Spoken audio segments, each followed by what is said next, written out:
Guys এখানে যে চালটা আছে এই চালটা 2000 সাল অথবা 2002 সালে লাগানো, অর্ধেক নাই। এটা মানে সম্ভবই না, এই অর্ধেক একদমই ভাঙা ছিল।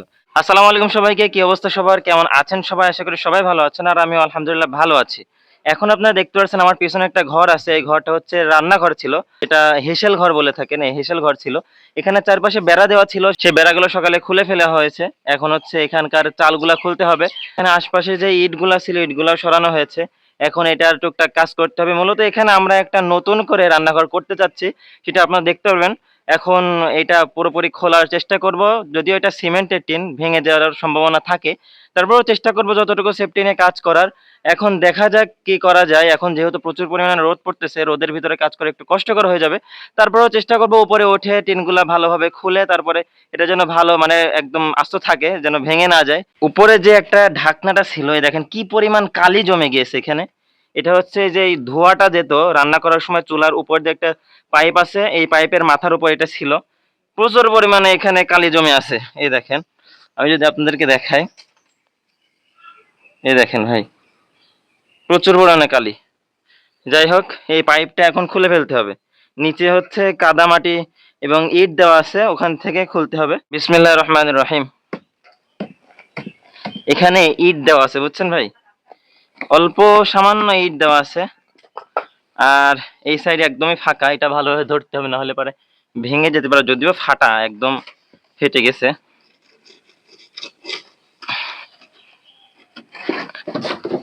এই দেখেন অবস্থা দেখছেন, অর্ধেক নাই। এটা মানে সম্ভবই না, এই অর্ধেক একদমই ভাঙা ছিল। এটা তারপরেও নিচ থেকে ওই কাপড় দিয়ে মাটি দিয়ে বেঁধে রাখছিল বিধায় এতটুকু আছে, নাহলে এই জায়গাটা হচ্ছে সিমেন্টের চাল, কিন্তু এটা অনেক দিন আগেকার, অনেক বছর, 2000 সাল অথবা 2002 সালে লাগানো। এটা ওই পিছনে ছিল, ওখান থেকে নিয়ে এসে সামনে করা হয়েছে। এটা অনেক পুরাতন চাল, সিমেন্টের চাল। কিন্তু এটা এখন যে আমি এর উপরে উঠছি, আমার ওজন ভাই কম না, তারপরেও এর উপরে উঠছি, এটা টিকবে কিনা বলতে পারতেছি না, খুব রিস্ক আছে। এখানে আমি পড়েও যেতে পারি, বলা যায় না।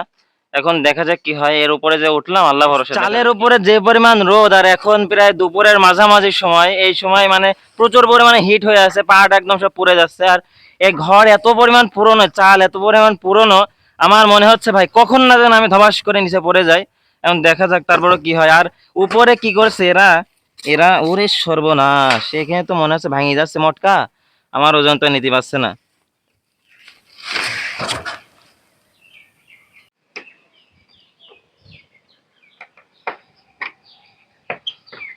ভাই খুব রিস্কের উপরে আছে, কি গরম ভাই। এই দেখেন সব মটকা ভেঙে গেছে, এদিকে মটকা ভেঙে গেছে। এখন নিচে নামতেছি, বিসমিল্লাহ।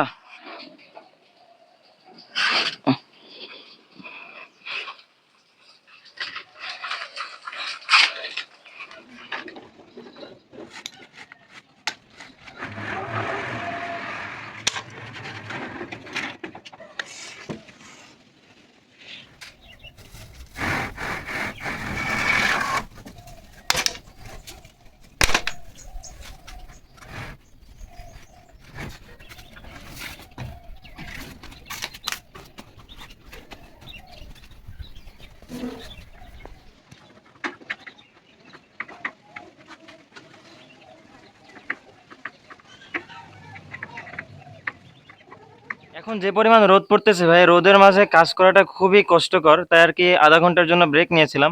আধা ঘন্টা পরে আবার আসলাম, কারণ এই দেখো বিজি বিজি, অর্ধেক সাইড বাকি আছে, অর্ধেক খোলা হয়েছে আর অর্ধেক বাকি আছে।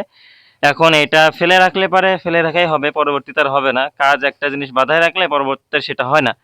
এখন এটা করে ফেলবো, করে গোসল করে তারপরে জোহরের নামাজ পড়তে যাবো ইনশাল্লাহ। তো চলুন আমার কাজটা তাড়াতাড়ি শুরু করি। যদিও এই সাইডে একটু রোদ কম আছে, কারণ এই যে গোয়ালের এই সাইডে তো, এই দেখেন এই আবার আর একটা সমস্যা, এই ঝামেলা হচ্ছে ভাই। মানে একটা কাজ করতে গেলে আর একটা কাজ বাঁধে যায়। এখন এটা চাকু দিয়ে খোলা লাগবে, এইটা ভেঙে গেলেও আবার আর এক জ্বালা, না ঠেলা।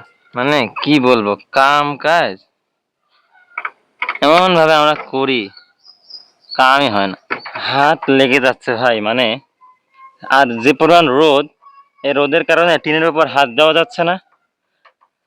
অবশ্য সিমেন্টের টিন বলে একটু কম রোদ, যদি ওই টিন হতো তাহলে আমার কাম ছিল। যাক আলহামদুলিল্লাহ, আমরা এখান থেকে 3টা খুলেছি, আর ওখানে 3 আর 6টা আছে, ওই সাইড থেকে একটা খুলেছি। এই 6টা খুললে আপাতত আমাদের আজকের কাজ সমাপ্ত হবে।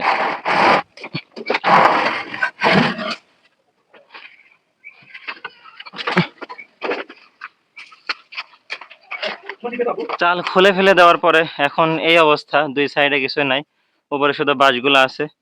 এই বাঁশগুলো এখন খুলে ফেলতে হবে। আপাতত এখানে একটু পরিষ্কার করে রেখে দিই।